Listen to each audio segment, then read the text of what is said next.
Look, I get it. You're going to the gym 5 days a week, you're training hard, and yet you're still not able to lose the fat like you want. Keep watching, and I'm going to show you how training fewer times in the gym can actually help you reach your goals faster. My name's Roxy, and I've worked with thousands of women all over the world, just like you, helping them to feel confident and strong in their bodies. And today I'm going to very quickly break down why people overestimate how many calories they're burning in the gym and underestimate the positive impacts that those other small habits can have on their goals. So we're going to start with a simple graph here. This represents how many total calories you burn in a day, and we're going to break down just where they come from. This is called our TDEE, or Total Daily Energy Expenditure. That means absolutely all of the calories that you're burning in a single day. This is broken down into 4 portions. The biggest one down the bottom here being our basal metabolic rate. This just means how many calories it costs us just to exist. If we were to sit on the couch all day for a 24-hour period or in our bed, how many calories we would burn by doing that. The next part is our NEAT. That is the next biggest section. This stands for non-exercise activity thermogenesis, a fancy way of basically saying your steps, the fidgeting, the little bits and bobs that you do, maybe you're cleaning your house, things like that. This equates to the next largest portion of our total daily energy expenditure. Next up, we've got our EAT, which is our exercise activity thermogenesis. Basically, how many calories we burn in a day based on our exercise that is on purpose. So this is the gym. This is the when we go to the gym, when we're doing our sport, when we're doing the thing, this is the energy that we're looking for here. And finally, the smallest piece of the pie is our TEF. This just stands for thermogenic effect of food. Basically, a fancy way of saying that when we eat food, it actually costs us energy. So it costs us energy to chew it, obviously, to digest it, and to use it within our body where we need to do it. Now, I'm going to show you how we can make the most of this so that you can reach your goals easier. Okay, so let's make our way through these and we can find the way that works best for you so that you can make the most out of your strength training and understand where your calories are going each day so that you can better adjust and reach your goals sooner. First of all, the BMR takes up around 60 to 65% of our total energy expenditure for that day. So our total calories that we're burning for that day is made up here. So it makes sense to maximize this. Now, to maximize this, we want to increase our lean muscle mass. So that's just our muscles. So that's where the gym comes in. When we are in the gym, if we're strength training and we're building muscles, we're going to be in turn increasing this portion here, which means at rest that we're just going to burn more calories, which means we can eat more without putting on fat. So that's number 1. The second one here is our NEAT. Now this one, even though it's only 10 to 15%, it's very powerful. So this is things like walking, getting our steps in every day.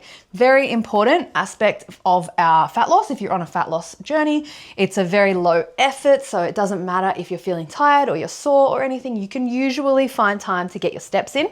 The other thing is, you know, everyone says 8 to 10,000 steps a day. You don't have to do that in one hit. If you don't have time, if you're very busy, you're a mum, you got a job, all of the things, take 10 minutes a few times a day, at lunch, at breakfast, before dinner, etc., wherever they fit into your life to get your steps up.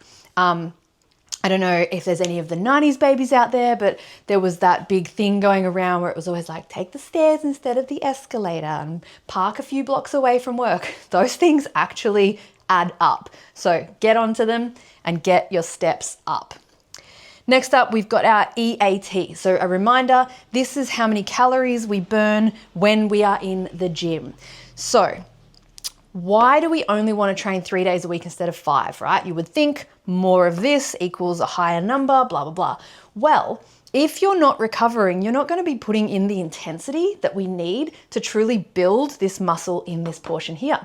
So if you strip it back and go back to, say, 3 days a week, you'll find that you're more recovered, and the sessions that you are in the gym, you're able to lift heavier, you're able to lift closer to those intensities that we need to truly put on that lean muscle mass, which, remember, builds our basal metabolic rate here, which is going to burn more calories.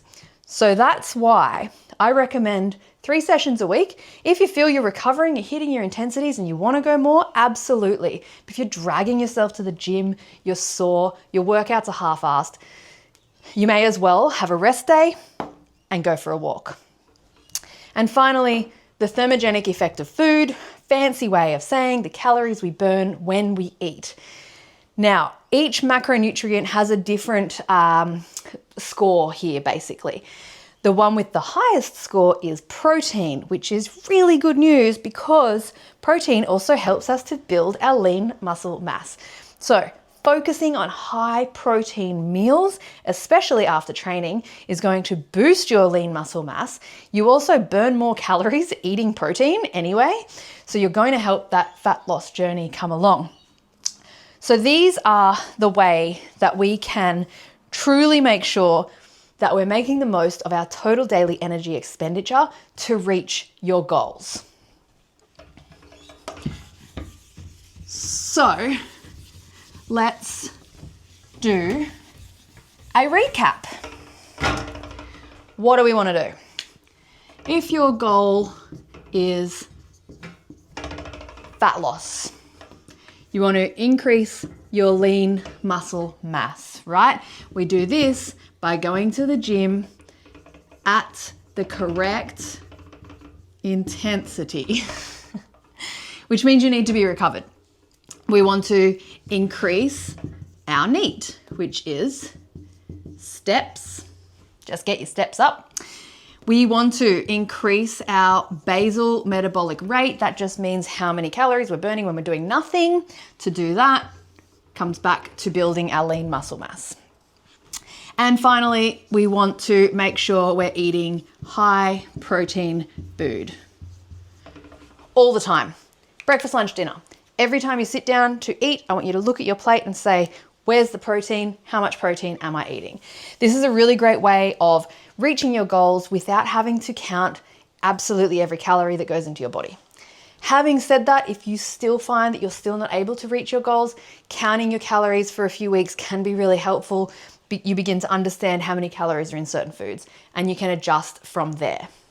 So remember, you don't need to add more workouts to your already busy schedule. You just need to make the workouts count, make sure we're hitting those intensities and supporting with the appropriate habits that are going to help as well. And of course, the one thing I didn't mention is sleep. Sleep 7 to 9 hours every single night. That can be a tricky one, especially if you're a mum. But if you found this helpful, please subscribe. I drop exercise videos and other helpful advice all the time.